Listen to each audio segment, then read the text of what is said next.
Vous êtes sur Radio Prague International, à l'écoute du programme francophone diffusé depuis la capitale tchèque.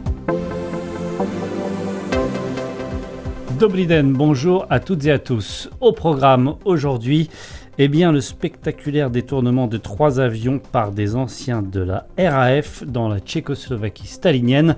C'était il y a exactement 76 ans. Dans la deuxième partie du programme, une nouvelle rubrique consacrée à vous, chères auditrices, chers auditeurs. Radio Prague International et vous, ce sera une fois de temps en temps des paroles de lecteurs, d'auditeurs qui suivent Radio Prague International d'un endroit précis dans le monde et qui nous racontent leur lien avec notre station qui fête son 90e anniversaire cette année. Mais pour l'instant, on fait le point sur l'actualité, c'est avec Guillaume Narguet. Les informations. Bonjour à toutes et à tous. On ouvre ce bulletin avec de la politique. Dans un entretien accordé au site blesk.cz, Andrej Babiš s'est exprimé au sujet de la grande manifestation contre son gouvernement qui s'est tenue à Prague samedi dernier. Manifestation qui, selon ses organisateurs, a rassemblé quelques 250 000 personnes. Le Premier ministre a déclaré respecter la tenue du rassemblement. Ils en ont le droit. Dieu merci, nous vivons dans un pays démocratique. Je comprends que les gens ne nous aiment pas, a-t-il expliqué. Le chef du mouvement ANO, Andrej Babiš, donc, a ajouté que le gouvernement n'envisageait pas pour autant de changement dans sa politique. Ce qui a été dit là-bas n'est pas tout à fait vrai à mes yeux, mais c'est leur droit. Je le respecte, cela ne me pose aucun problème, a-t-il déclaré. Par ailleurs, Andrej Babiš a refusé de commenter la participation d'Eva Pavlova, l'épouse du président de la République, Petr Pavel, à la manifestation. C'est leur droit, je ne fais aucun commentaire sur le président depuis son entrée en fonction. Je n'ai rien à dire à ce sujet. Fin de citation. Politique toujours et toujours lui, le Premier ministre Andrej Babiš a admis que le budget de l'État en 2027, soit l'année prochaine, afficherait un déficit plus élevé encore que celui de cette année, déjà en hausse par rapport à celui de 2025. Le chef du gouvernement a justifié cet endettement par la nécessité d'investir. Nous devons investir dans le secteur de la santé, c'est la priorité absolue, ainsi que dans la santé mentale, et nous devons poursuivre nos efforts en matière d'infrastructures de transport et de sécurité, a-t-il précisé. Rappelons que le premier budget présenté et adopté par la nouvelle coalition gouvernementale prévoit pour cette année un déficit de l'ordre de 310 milliards de couronnes, soit un peu plus de 12 milliards et demi d'euros.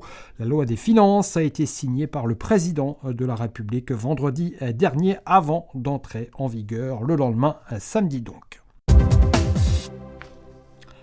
La confiance des Tchèques dans l'économie de leur pays a de nouveau légèrement augmenté en mars dernier, gagnant un point par rapport au mois de février pour atteindre un indicateur de 102,1 points. Selon les données publiées par l'Office tchèque des statistiques ce mardi, malgré un contexte actuellement particulièrement incertain, notamment en raison du conflit au Moyen-Orient, cette tendance au renforcement est observée tant chez les consommateurs, les ménages donc, que parmi les entreprises. Sachez qu'en glissement annuel, cette confiance a même augmenté de 2,6 points. La Fédération tchèque de football a requis l'intervention de la police dans le cadre d'une enquête pour d'importants faits de corruption en lien avec des paris sur différents matchs. Lors d'une conférence de presse qui s'est tenue ce mardi, le président de la fédération, David Trunda, a souligné qu'aucun dirigeant de la fédération n'était impliqué. Dans le cadre de cette enquête, la commission d'éthique de la Fédération tchèque de football a ouvert 47 procédures disciplinaires. Le club de première division de Karviná est notamment visé. Il s'agit là du seul club de l'élite tchèque mis en cause.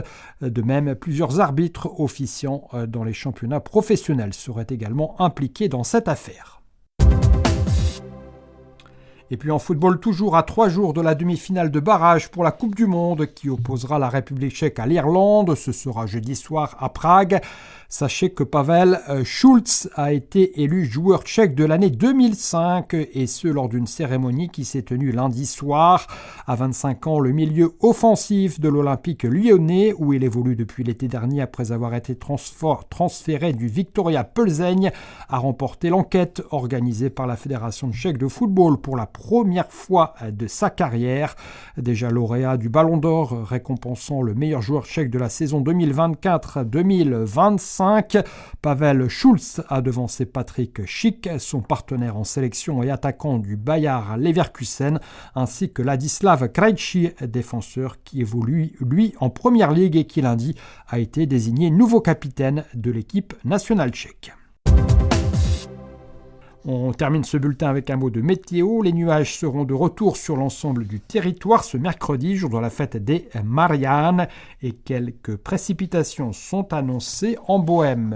Notamment, les températures varieront entre 6 degrés dans l'ouest de la Bohême, 15 à Prague et 17 à Brno et dans le sud de la Moravie.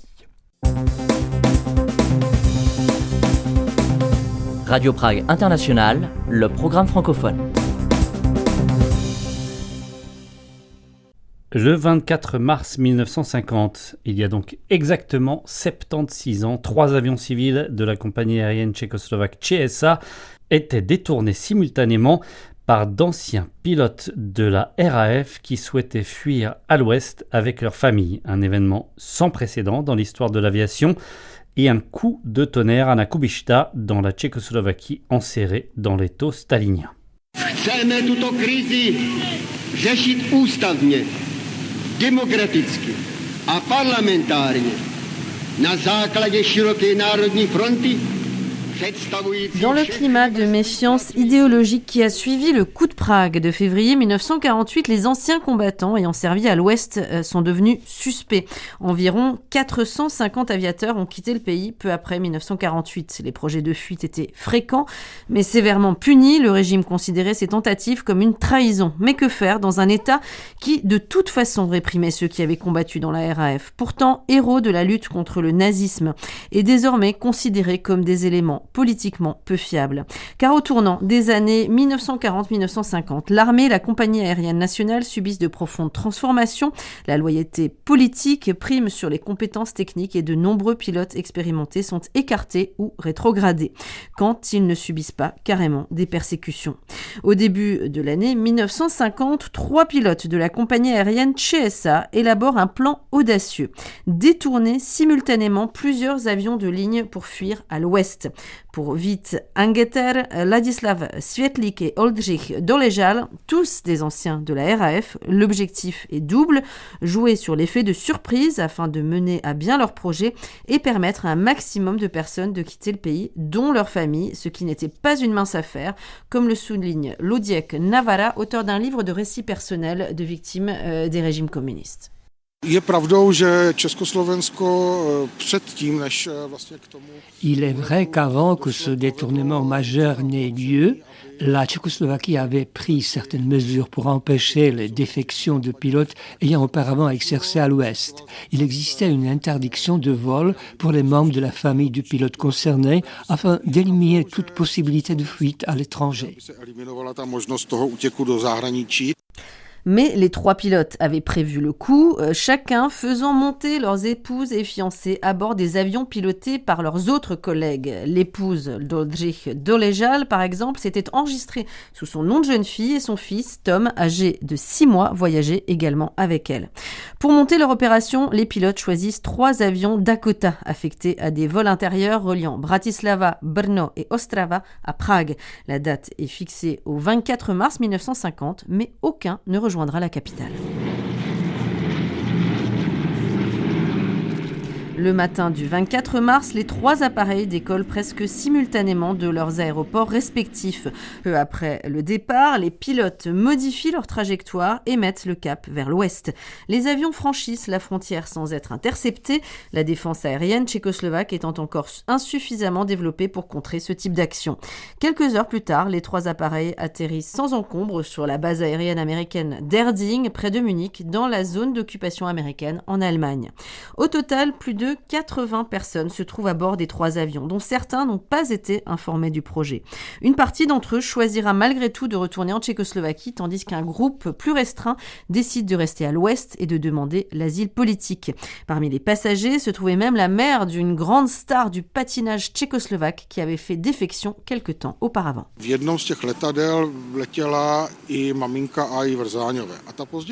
La mère d'Aya Brzáňová se trouvait elle aussi à bord de l'un de ces avions. Elle s'est souvenue bien plus tard qu'à côté d'elle se trouvait un passager qui a fini par rentrer en Tchécoslovaquie et qui était d'humeur terriblement mélancolique. Il disait « J'aimerais tellement rester à l'ouest, j'aimerais tellement être ici, mais malheureusement je ne savais pas, j'ai une famille qui m'attend, je dois rentrer. »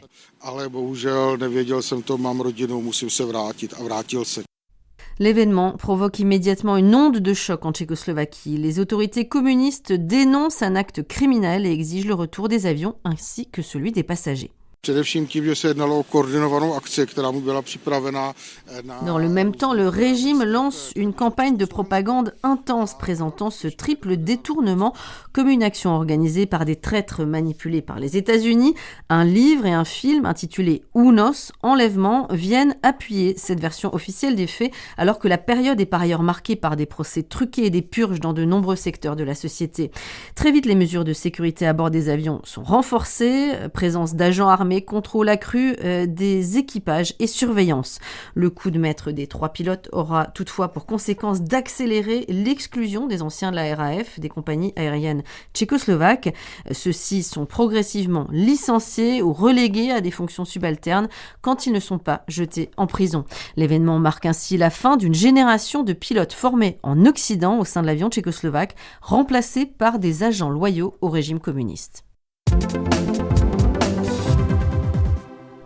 Chères auditrices, chers auditeurs, à l'occasion de son 90e anniversaire, Radio Prague International, votre radio, lance une nouvelle série participative, Radio Prague International et vous.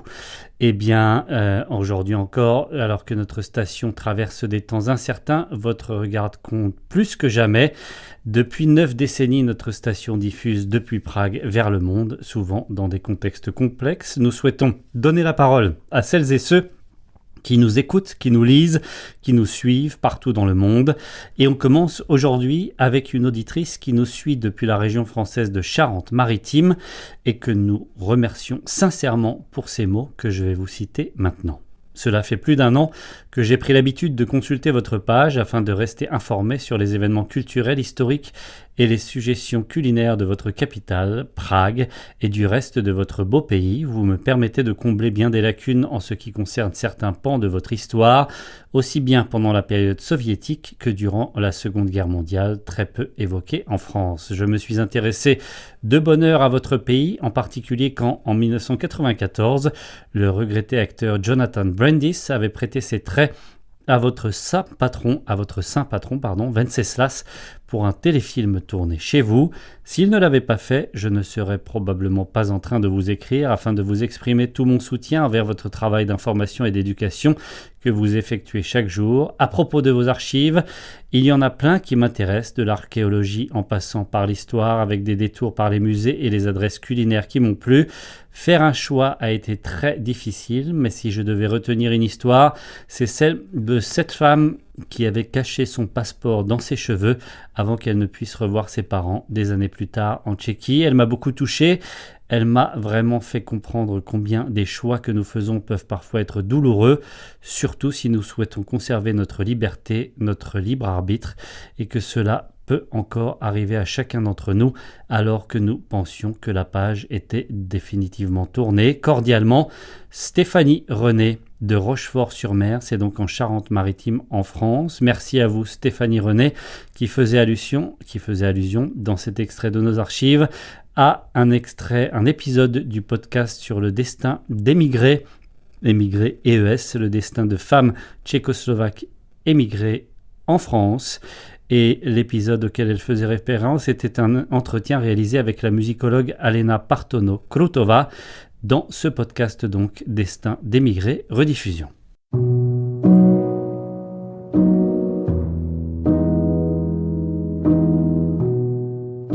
Destin de femmes émigrées. De la Tchécoslovaquie communiste vers la France. Une histoire de femmes en quête d'un monde libre.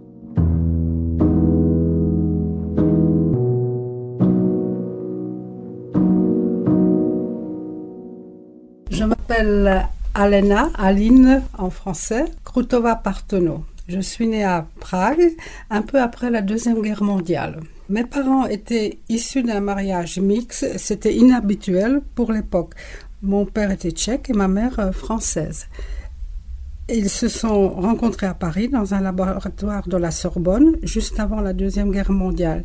Ils se sont mariés à Paris, ils sont partis vivre à Prague. Avec l'arrivée de l'occupation de la Tchécoslovaquie par les nazis, mes parents sont partis en France. Après la naissance de mon frère aîné, donc en France, mon père s'est engagé dans la résistance en Angleterre, dans la Royal Air Force. Il était médecin et s'est consacré à l'activité scientifique. Après la guerre, mes parents sont retournés vivre à Prague. Ma langue maternelle était le français parce que ma mère était française et nous parlions le français à la maison. J'ai appris le tchèque seulement en rentrant à l'école. Mon père parlait très très bien français, il se parlait en français, mon père et ma mère. J'ai appris le tchèque très facilement, j'ai eu quelques cours comme ça d'aide au départ, dans la première classe. Et après, entre frères, on échangeait uniquement en tchèque. Et c'était très curieux parce qu'à table, pendant les déjeuners de famille, un peu plus tard, alors c'était un mélange.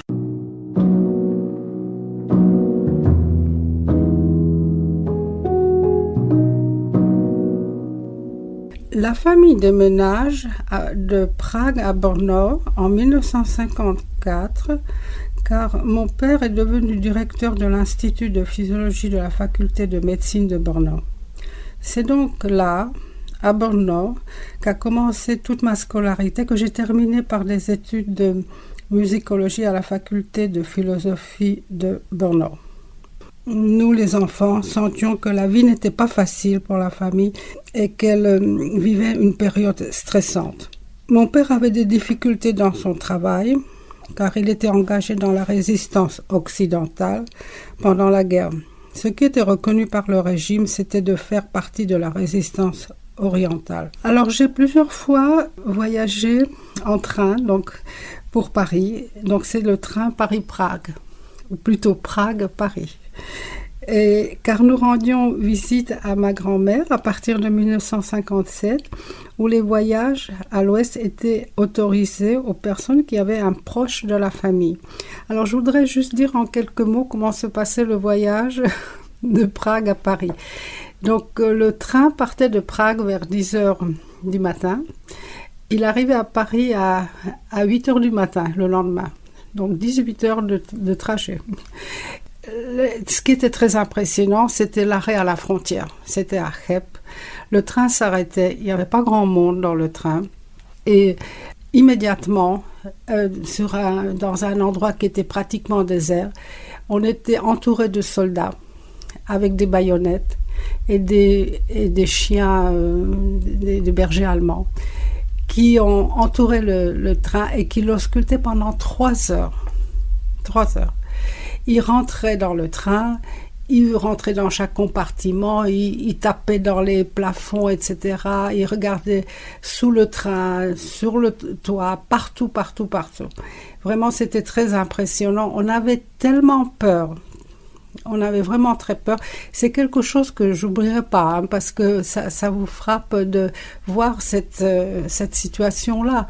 On n'avait rien fait, on n'avait rien de compromettant. Mais ils étaient là pour voir si, par hasard, il n'y avait pas quelqu'un qui se cachait dans le train. Alors une fois qu'on a été libre, que le train s'est remis en marche, on traversait une zone neutre de 6 km environ. Et enfin, on était en Allemagne. Et tout le monde ouvrait la fenêtre pour regarder et respirer et dire « Ouf, enfin, c'est fini !» C'est fini. Donc voilà, c'était comme ça. C'était particulier pour les années, je dirais, j'ai voyagé de cette façon dans les années 70. Je pense qu'après mon départ, d'après ce que j'ai entendu, c'était légèrement plus souple, légèrement plus souple, les années 80. Voilà.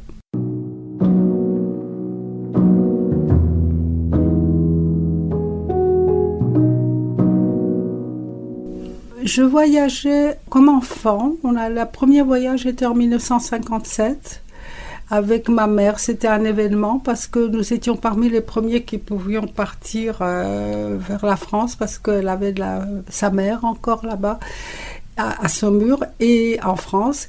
Et nous voyageons comme ça, c'était encore les trains à charbon. C'était incroyable parce qu'elle nous habillait tout joliment, proprement, et puis on arrivait comme des ramoneurs à Paris. À Paris. Et donc, c'était comme ça, mais je me rendais peut-être pas aussi compte quand j'étais enfant, vous savez, c'est une fois plus tard. Comme plus tard, je voyageais seule. Et je transportais mon passeport français parce qu'éventuellement je voulais passer par l'Italie et j'avais plus besoin. Avec le passeport français, je pouvais être libre. Je sortais avec un passeport tchèque, avec l'autorisation tchèque, mais une fois en France, j'étais libre et je pouvais voyager différemment. Et j'avais trouvé une astuce pour pas que je sois contrôlée à la frontière et qu'on me confisque mon passeport. J'avais des longs cheveux et je me suis fait un chignon et je cachais mon passeport enroulé dans mon chignon. Je me un peu plaqué la tête contre le mur du compartiment pour que on trouve pas, que ça attire pas l'attention.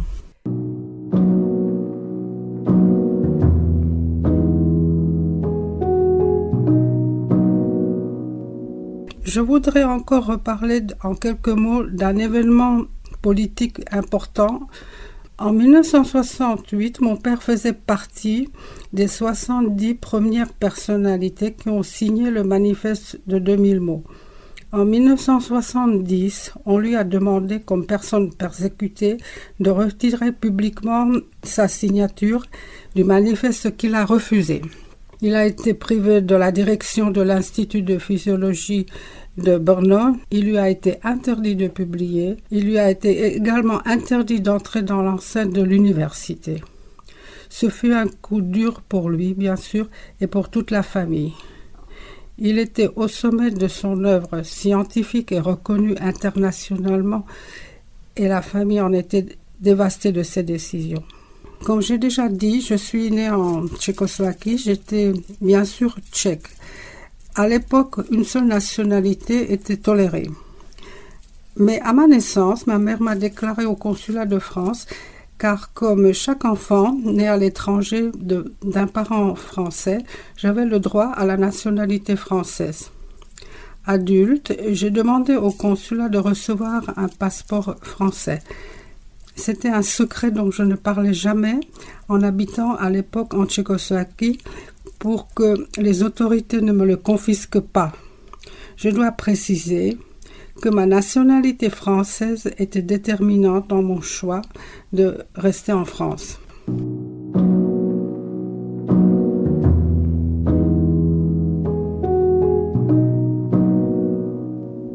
Comme beaucoup, je pensais que nous vivrions dans ce régime politique pour le reste de notre vie et que nous ne pourrions pas nous attendre à un changement. En 1977, j'ai obtenu une bourse dans le cadre des accords culturels entre la France et la Tchécoslovaquie. Je faisais des recherches à la Bibliothèque nationale pour mon sujet de doctorat et puis on devait être suivi par par un professeur. C'était le directeur François Lessure à l'époque de la bibliothèque nationale, enfin de la section musique de la Bibliothèque nationale. Quand j'étais étudiante de musicologie, en musicologie, j'étais toujours attirée par les mouvements d'émigration, d'abord des compositeurs tchèques, par exemple, vers l'Allemagne, mais aussi vers la France. Oui. Et même, il y en a eu certains vers la Russie, ça m'a aussi passionnée. Hein. Donc, alors, j'ai choisi après, j'étais très intéressée, ma thèse, ma fin d'études, ma thèse était sur Antoine Reicha.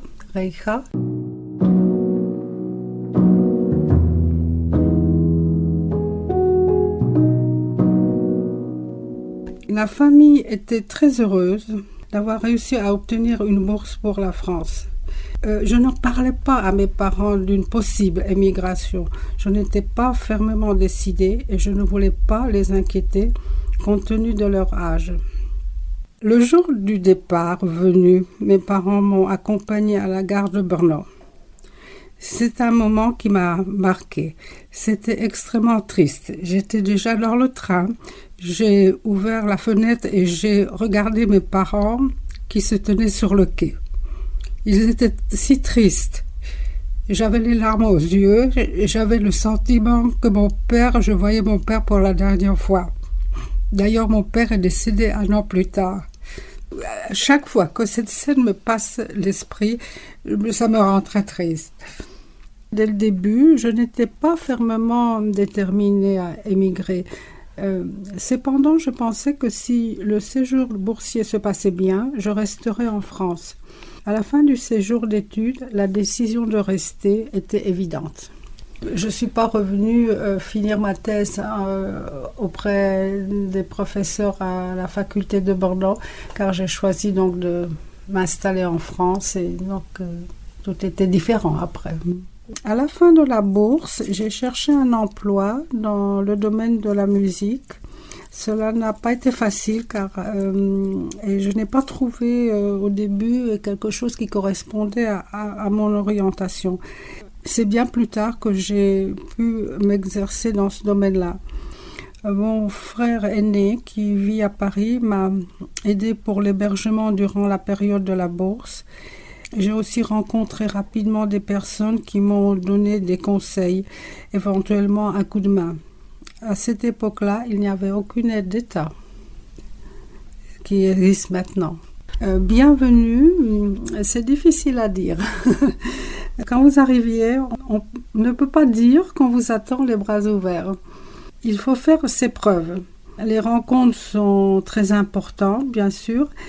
Ce qui vous aide à l'épanouissement, c'est de trouver un travail et de fonder une famille. Une fois que vous avez créé votre univers, vous vous sentez d'être le bienvenu et intégré dans le nouveau pays. C'est vrai, non ? Au début de mon séjour, je me suis sentie comme émigrée, vraiment. Je suis à moitié française, après ma mère, et j'ai donc un lien très fort avec la France. Mais le pays où vous êtes né restera à jamais gravé dans votre cœur. J'aime beaucoup la Bohème et la Moravie et leurs habitants. Je m'y sens vraiment bien. Vous savez, l'émigration, c'est une épreuve. À l'époque, c'était un aller sans retour. Donc, mais probablement, oui, je prendrais la même décision. Vivre derrière le rideau de fer sans perspective, non. C'était non. À l'époque, nous n'attendions pas que ce monde changerait autant. Aujourd'hui, avec le recul, je ne regrette pas. Même si j'ai rencontré quelques difficultés. J'ai eu la chance d'avoir un travail passionnant et je suis aussi heureuse d'avoir une famille. Donc voilà, ça serait ma fin.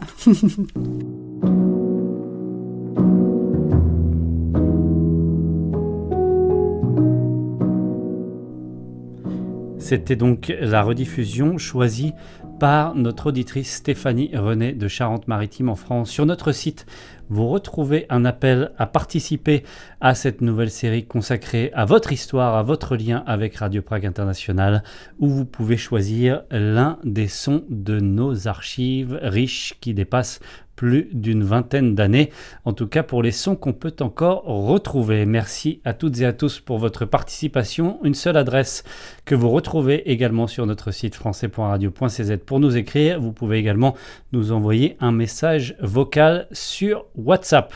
On se retrouve sinon demain, même heure, même fréquence. Et merci encore à Dasha Halitkova pour la mise en onde. On se retrouve donc demain, même heure, même fréquence. Ahoy!